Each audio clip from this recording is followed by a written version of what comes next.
Okay, let's look at this contour operator. That's the one on the far right here. It looks like kind of a jagged line goes up, down, up, and we get we can do this in increments of tenths. And okay, so let's see if we drag this up, what happens to our melody in bar 1. Okay, I'm dragging it up. So far, nothing. And then I get to 1.5, and all of a sudden, the second beat and the fourth beat jump up a scale step. If I keep going, seems like when you hit the 2.5 something, it makes it go up another scale step. Let's listen to that. So we just get some big leaps there. Alright, now go up 3.5. That didn't do anything. If I go up 4, jumps up another scale step. Okay, let's see what happens if I go down. Zero contour. Maybe the contour means that all notes are flat. That kind of makes sense. So if we have zero contour, it's flat, meaning all the notes are the same. That makes sense. Yeah, that makes sense.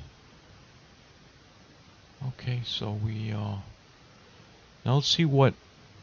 Let's go back to that. All right, let's see what it does in bar 3.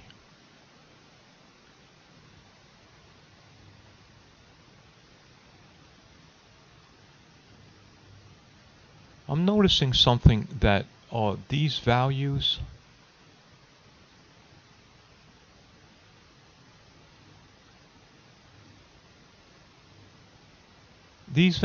I didn't play with these values, and they're all at +1. They're not at 0. So maybe the starting point is +1.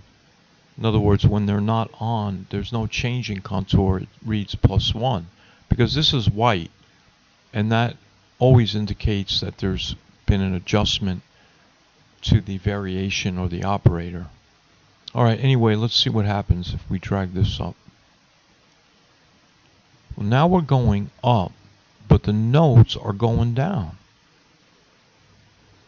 So if we go up to the 2, the notes go down.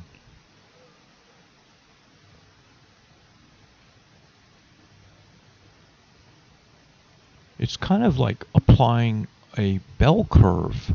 That's what it looks like to me. It applies a bell curve to the melody. Like, in other words, in the middle note is being raised more than the notes to the left and right of the middle note. Yeah, I think that's what's going on here. Okay. Now if we do 0, I said 0 would mean that it's just flat. So yeah.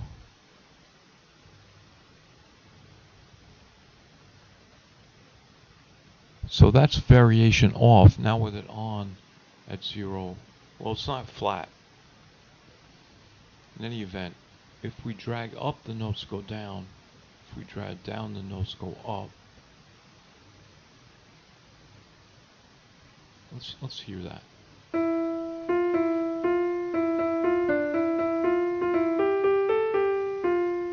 That's not bad.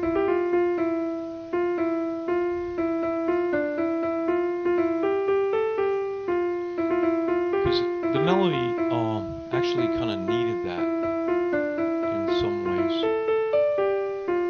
Actually, that's even nicer. Let's hear that. Yeah, I kind of like that.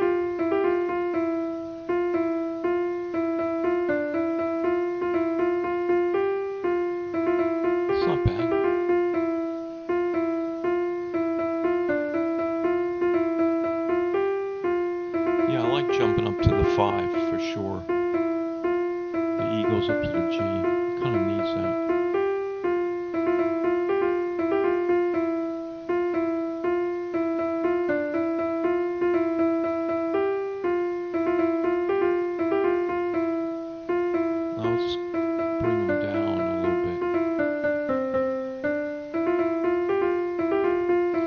think that's where we were to start with, which I kind of like that. I mean, that's the only place in the whole melody where it's moving to the tonic, which you kind of need to do. So I think I would stick with that. Let's see what happens with the fourth bar. Now here, when we drag it up,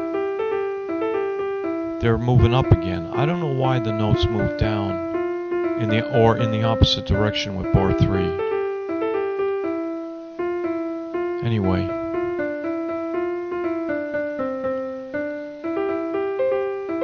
that's not working. Let's try it moving down.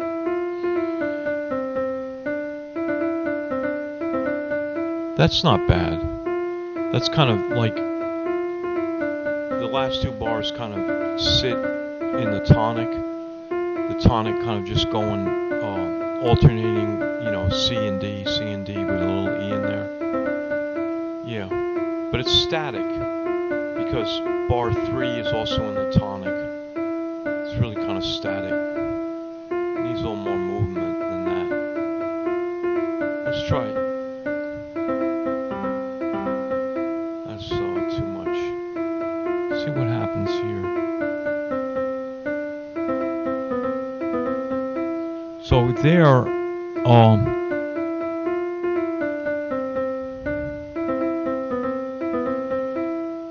again, we're sticking with the tonic, and just with the tonic, the C and the B, like the leading tone, which isn't bad, but it's just not enough melodic interest between bars 3 and 4 for my taste.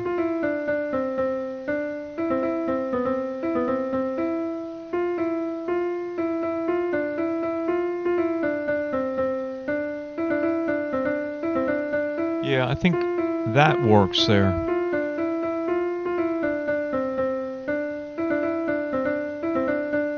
Seems like that one kind of, we're sitting in D, the supertonic.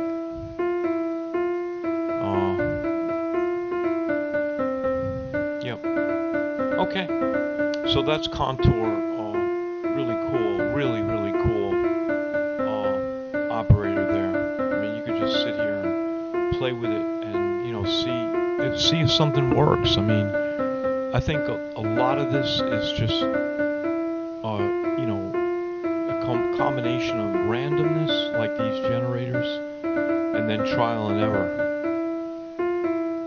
So let's stop there, and we finished up with the operators, and we've still got a long way to go, still a lot left with this thing. So I'll see you in the next video.